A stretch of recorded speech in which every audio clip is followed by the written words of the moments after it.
Hello दोस्तों, मैं किशन स्वागत करता हूं आपका अपने channel tech and crypto hub में। दोस्तों तो आज की वीडियो आपके लिए है। यदि आप क्रिप्टो माइनिंग करते हैं दोस्तों, आप रिग बनाए हुए हैं दोस्तों। कई बार क्या होता है दोस्तों कि आपके माइनिंग रिग पे जब आप कोई दूसरा जीपीयू अटैच करते हैं, जैसे कि आप 4 जीपीयू के साथ अपनी माइनिंग रिग पे प्रॉपर वर्क कर रहे हैं दोस्तों, सब कुछ सही चल रहा है दोस्तों। लेकिन कई बार क्या होता है कि जब आप माइनिंग रिग पे 5वां जीपीयू अटैच करते हैं दोस्तों, तो आपकी माइनिंग रिग डेड हो जाती है या काम करना बंद हो जाता है, या आपका जो नया जीपीयू अटैच किए हो दोस्तों आपके सिस्टम पे शो नहीं होता दोस्तों। तो ये सब चीज़ें आज की वीडियो में मैं आपको बताऊंगा कि क्या रीज़न हो सकता है दोस्तों। तो जैसे कि यदि आप अपनी माइनिंग रिग पे प्रॉपर वर्क कर रहे हैं दोस्तों, और आप जैसे कि आपकी माइनिंग रिग 5 जीपीयू के साथ आपने अपनी माइनिंग रिग को बिल्ड किया हुआ है दोस्तों, आप प्रॉपर वर्क कर रहे हैं, सब कुछ सही चल रहा है। लेकिन आप देखते हैं कि जैसे ही 5वां जीपीयू या 6 जीपीयू आप उस पर लगाते हैं दोस्तों, तो वो या तो जीपीयू आपके सिस्टम पे शो नहीं करता है, डिडक्ट नहीं करता है, या आपकी मदरबोर्ड काम करना बंद हो जाती है दोस्तों। तो इन केस यदि ऐसा आपके साथ होता है दोस्तों, तो फर्स्ट जो आपको करना है, सबसे पहले आप अपनी पावर सप्लाई, जीपीयू की पावर सप्लाई को आपको चेक करना है दोस्तों, कि जो आपने पावर सप्लाई में जो पीसीआई वायर आपने कनेक्ट की है, प्रॉपर कनेक्ट की है कि नहीं दोस्तों। कई बार क्या होता है, आप जल्दबाजी में जो आपकी प्रोसेसर की वायर होती है या सीपीयू की वायर होती है दोस्तों, उसको आप अपने जीपीयू पे अटैच कर देते हैं। तो जब भी आप पावर सप्लाई का कनेक्शन दें दोस्तों, तो आप यदि आप मॉड्यूलर पावर सप्लाई का यूज करते हैं दोस्तों, तो पीछे उनके बैक साइड में आप देखेंगे, उसको प्रॉपर चेक करिए, और पीसीआई वायर को ही आपको जीपीयू में कनेक्ट करना है दोस्तों। यदि आपकी पावर सप्लाई का कनेक्शन सही है दोस्तों, फिर भी आपकी माइनिंग रिग काम नहीं कर रही है दोस्तों, तो फिर आपको ये चेक करना है कि आपका जो राइजर है, जैसे अगर आप 3060 यूज कर रहे हैं दोस्तों, तो आई थिंक 6 कैपेसिटर का राइजर इनफ है। बट यदि आप 70 या 80 यूज करते हैं, तो आपको कम से कम 10 या 8 कैपेसिटर के राइजर को यूज करना चाहिए दोस्तों। क्योंकि यदि आप 8 या 10 कैपेसिटर का राइजर यूज करते हैं दोस्तों, उनको अटैच करने के लिए दोस्तों, तो उन्हें प्रॉपर इलेक्ट्रिसिटी मिल पाती है।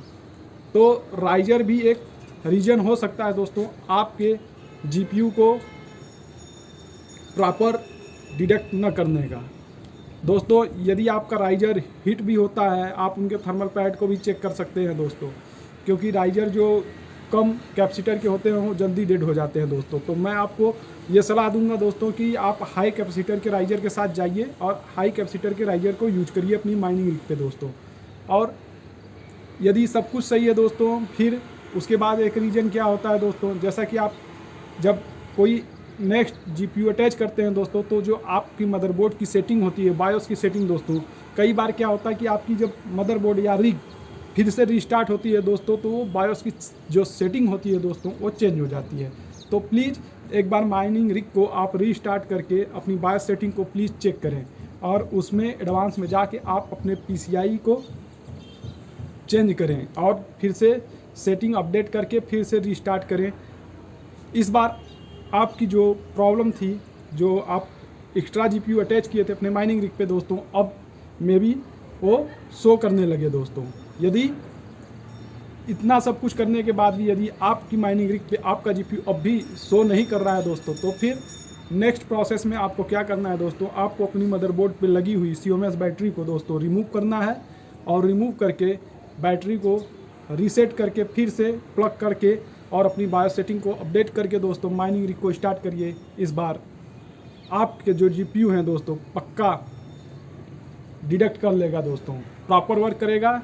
बट आपको करना क्या है, आपको अपनी माइनिंग रिग पे, यदि आपका 6-7 जीपीयू है दोस्तों, तो आपको अब क्या करना है, अपनी माइनिंग रिग पे दोस्तों 1 बाई 1 जीपीयू को अटैच करना है। तो यदि आप 1 बाई 1 अटैच करेंगे दोस्तों, तो आप देखेंगे कि आपके प्रॉपर एक के बाद एक जीपीयू अटैच होते चले जाएंगे। और जब भी दोस्तों आप अपने माइनिंग रिग पे ओसी सेटिंग करें दोस्तों, तो आप memory clock and core clock को प्रॉपर जीपीयू के हिसाब से और किस करेंसी को आप माइन कर रहे हैं दोस्तों, उसके हिसाब से ही ओसी सेटिंग करें। नहीं तो कई बार क्या होता है दोस्तों, आप देखते हैं कि आप ओवर क्लॉक सेटिंग करते हो अपने माइनिंग रिग पे, और ओवर क्लॉक सेटिंग के बाद ही मेमोरी नॉट फाउंड या मेमोरी का कुछ एरर आने लगता है। तो जो आपकी ऑपरेटिंग सिस्टम है दोस्तों, आप किस हिसाब से उसमें ओवरक्लॉक सेटिंग करते हो, मेमोरी को डिफाइन करते हो दोस्तों, मायने रखता है। और यही रीज़न है कि वो आपका जो ऑपरेटिंग सिस्टम है उसको सपोर्ट नहीं कर पाता है। तो प्रॉपर चेक करके धीरे धीरे आप ओएस सेटिंग को, ओसी सेटिंग को करें दोस्तों। और यदि दोस्तों आप जब भी अपनी माइनिंग रिग पे पावर सप्लाई यूज कर रहे हैं, जैसे कि आपने 5 जीपीयू लगा रखा है, आपके 5 जीपीयू की जो पावर कंजप्शन है दोस्तों वो 800 वाट की है दोस्तों। तो आपने एक 800 वाट 850 वाट की पावर सप्लाई लगा रखी है दोस्तों। तो कई बार क्या होता है दोस्तों, यदि आप ओसी सेटिंग करते हैं तो जो पावर कंजप्शन होता है दोस्तों काफ़ी बढ़ जाता है। तो जैसे आप ज़्यादा माइनिंग हैश रेट लेंगे दोस्तों तो ऑटोमेटिकली आपकी पावर कंजप्शन बढ़ जाती है। तो आपको पावर कंजप्शन इंक्रीज होगा तो आपके जो पीसीयू है पावर सप्लाई दोस्तों उस पर लोड पड़ेगा। तो उस लोड से बचने के लिए आप एक एक्स्ट्रा पावर सप्लाई अटैच करिए अपने माइनिंग रिग पे, एक और पावर सप्लाई के साथ वर्क करिए।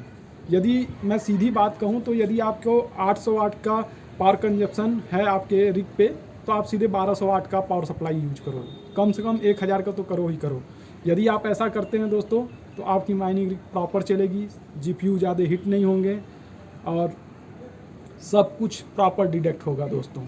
तो दोस्तों जो मैंने बताया, आप यदि आपके जीपीयू डिटेक्ट नहीं होते हैं या मेमोरी एरर का आपको ये आता है तो आप मेरे ये टिप्स एक बार आप फॉलो करके देखिए दोस्तों। इस ट्रिक से आपकी माइनिंग रिग पे जो भी इशू होगा पक्का सॉल्व होगा दोस्तों। मैंने ये सेटिंग करके देखी हुई है दोस्तों, मैं अपने माइनिंग पे चला रहा हूँ दोस्तों। तो आप भी ट्राई करें दोस्तों। यदि वीडियो अच्छा लगे दोस्तों तो प्लीज़ चैनल को सब्सक्राइब जरूर करें।